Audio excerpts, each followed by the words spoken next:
Alright guys, so the US is one step closer to losing the semiconductor war.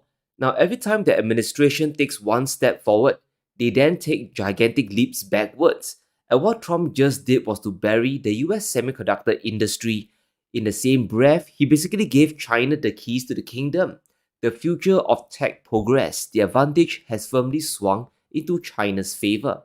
Now just a day ago, the US went ahead to ban Harvard from enrolling foreigners. Sure enough, chaos ensued and international students were left scrambling. Now imagine getting to Harvard and now you are about to be kicked out and jammed into a random university.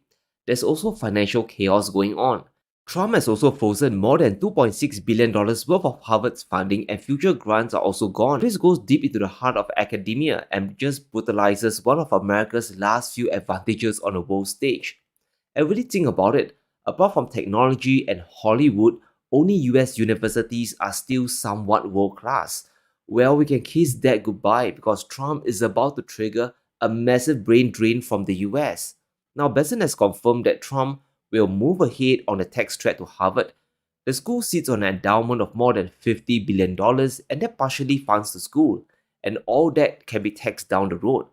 So Harvard is facing two big crises. 27% of their entire student body comes from international students. And if we throw in federal sponsored research, Harvard's finance is facing a big crunch.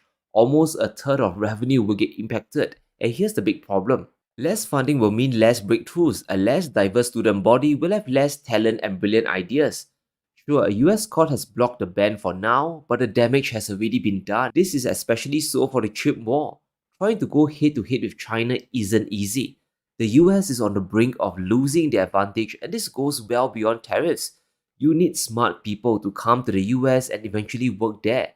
But Trump is still defending his ban in the most bizarre way. Why would you not want the best and brightest from around the world to come, I do. to come to Harvard? I do, but a lot of the people need remedial math. Did you see that?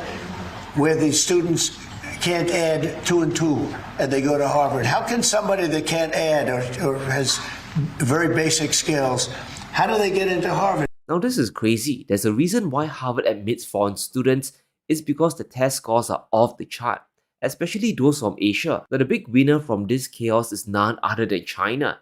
Just within the country, fewer students will be heading to the US now. They would rather just continue their education within China or Hong Kong itself.